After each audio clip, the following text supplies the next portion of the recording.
So there's this dude in this. Man, I'm gonna just say his name was Tex. His name was Tex.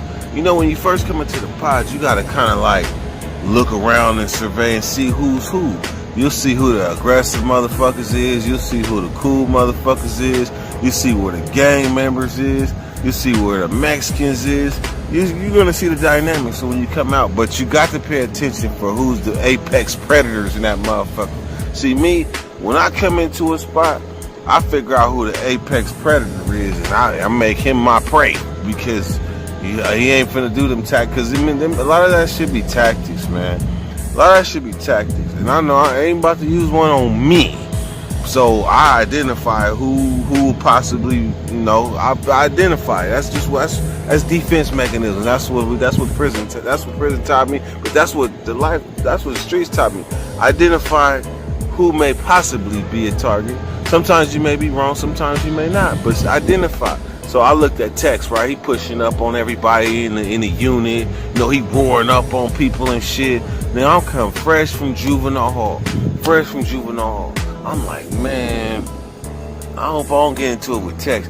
Tex like 23, been a YA and shit. And I'm fresh from J Unit, maximum security, Juvenile Hall. I didn't turn 18. They didn't send me to the county. Man, in J Unit, anybody been in J Unit? No. Man, they used to make us run like 50 laps every time we went outside. We running 50 laps and we working out.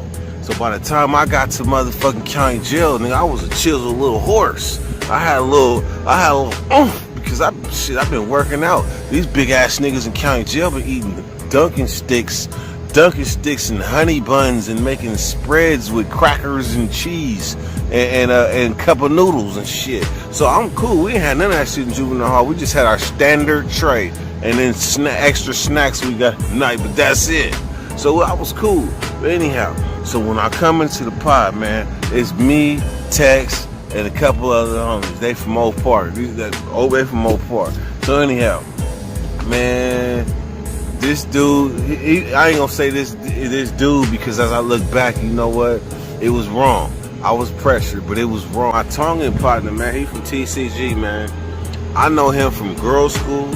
I mean, not girls' school. I know him from going to school. I know him from Juvenile Hall being locked up. And me and him never had no problem, man. Because the Tongans and the black, I mean, whatever it was, but, that I ain't had no problems with it. So we at the table playing dominoes, and this motherfucking armpits was stanking. I'm talking about, he smelled like an onion patch. This my partner though, but he's stanking. Man, they so the other bloods at the table, the other old part niggas was like, damn, that nigga got that Burdeffy. They was getting on him. It was like, ooh, that's them Peditskis. Cause man, his shit, I'm smelling like it was onioned out. So all I could do when the game was over, I was like, hey, bruh, you need some deodorant and some other stuff? He was like, nah, it's good. But the old park niggas was like, hey, where your partner from? And I'm coming straight from action. So I'm coming straight from Juvenile Hall, and I'm not knowing about segregation. That Bloods is on this side, Crips is on this side. I ain't knowing that shit. I'm a young nigga. So when they asked me where he from, since he my partner now, going back, I probably might have said something different. I might have said I don't know or something. But I'm like, oh, he from TCG. It was like, TCG? Tongan Crip Gang? It was like, oh, nigga, he got to go. I'm like, why he got to go? They was like, he a Crip, and that's your partner, so you got to get him. So, therefore, you need to go get that nigga now. So, I'm like, damn, I don't even understand what's going on. I don't even know. They pushing politics on me based on I just came and I'm young. So, what ends up happening is I end up going to the blinds. I'm like, hey, come to the blinds. He like, nah, Hooky. Cause back then they called me Hooky, cause I had a impressive hook head. I think it got fat. And then like the hook like filled in a little bit. I got a little hot dog back here, but the hook filled in. So anyhow, So when we go in the cell, like he had his cell, I had my cell. We was single cell. But I could hear him press the button, man. I could hear him press the button like, hey, man, in the county jail, you do not want to press the button unless it's emergency. You got people that's damn near dying don't even want to press the button. People that's damn near dying don't want to press the button to get the police. But you know what? Shit, he in the wrong pod. Cause I called him to the blinds to fight. He was like, nah, Hooky, I ain't fucking with you. So when they went in, that's when he hit the button and then told him, hey, y'all got me in the wrong spot. They lock everybody down. He come out the cell, gone. Simple as that. But so anyhow, man, I'm in the motherfucking cell. It's the morning time. My cellie Joe from Detroit. They call him Boulevard Bully. But Detroit, Joe Menifee from Detroit, my partner. This nigga say, blood. They was calling somebody else. They was calling somebody up here one of them things. I know it ain't me, and I know it ain't you, because I know Jeff. I know him from the streets. We went to school together, all this shit. So I'm like, nah, I know it ain't me. So I go down to pan my tray down. Dude from MOB, from Compton. I don't even know why this nigga pushing up on me in my county jail. So, but I'm young. Like I've been in county jail a week now. I'm young, so I don't know. So this nigga push up on me like, man, this nigga text say that you were one of them.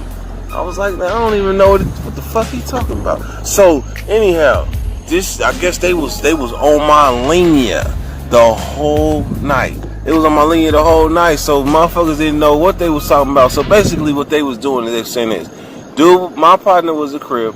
So therefore, I had to get him. I wasn't in agreement with that. I ain't part of the game. But at the same time, I did buck a little and I called him out to the blinds and he turned it down. I did do that much. But because he escaped, they didn't like that. So they're saying, since that was my partner, I gotta get him. And since I couldn't get him, I'm a crib too. Basically, I'm a crib too. So I was like, man, I'm not understanding these politics. I come from Juvenile. I'm not understanding what's going on. So the older homie from the Heights, he kept getting me, and we go to text cell. He like, man, my younger homie ain't no crib, man. I don't know what you're talking about. Why you keep saying that? He said, this dude didn't get old boy, so therefore he won too. And his name is Dirty Kirk. His name's supposed to be Dirty Bird. I said, my name Dirty Kirk, no matter how you look at it. Dirty motherfucking Kirk. That's my name. But remember, I'm a little kid. I'm 18. Fresh 18. I'm talking about fresh. I'm talking about 157 pounds fresh.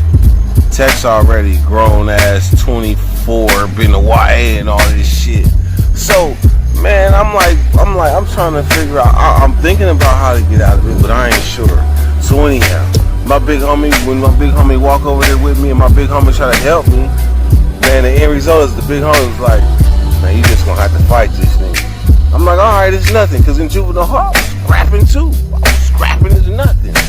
But I ain't never fought no grown ass man. I ain't never fought no grown ass man. Hey, this nigga Texas, he built like a little ox. So anyhow, man, so we set up the fade. Right? In county jail, you hear doors click, click, click, click, click coming around. So what's gonna happen is when I come out for dinner, I'm gonna wait for his cell to open. When his cell opens, then we just gonna get it on. But I'm gonna tell y'all something, man. I had me a soap on the rope, which is 2 bars of soap in a motherfucking sock. I had that in my waistband. Man, I was so spooked. Do not laugh at me. Don't laugh, man. But I was spooked. I went to the cell. I was like, hey, how long we gonna fight for? He said, hold on, cause I got to do the hand motion. He said, don't worry, I'm gonna make it short and sweet. I was like, oh shit, he about to beat my ass. I better fight for my life. So next thing you know, the motherfucking doors came open. When the doors came, you could hear him, like I said, you could hear him coming. Click, click, click, click, click, click, click. Man, when his door opened, it was like, ding, ding, ding. Nigga, I swung with everything I had. I was throwing flurries. I was throwing everything I could. But he dipped. I ain't gonna lie. He dipped out of my flurry though and caught me with a good one. Bing! I was like, but I was blacked out, so it stunned me. It stunned me, but that's all it got. Cause some of my flurries was hidden, but they was like pats, but they was pat. But it was fast cause I was scared. So what ended up happening is this. So I got him against the wall where my shoulder was pressing in his chest. He had me wrapped up under my arm and he was squeezing me.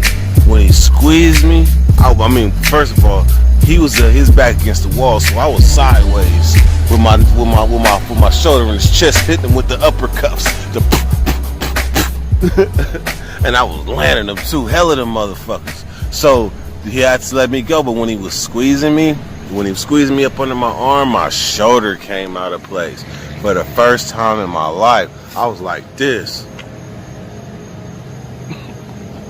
I look like a teeter-totter, man. So anyhow, they break us up. Right? I'm standing there like fucked up. I'm like, bro, my shit broke, man.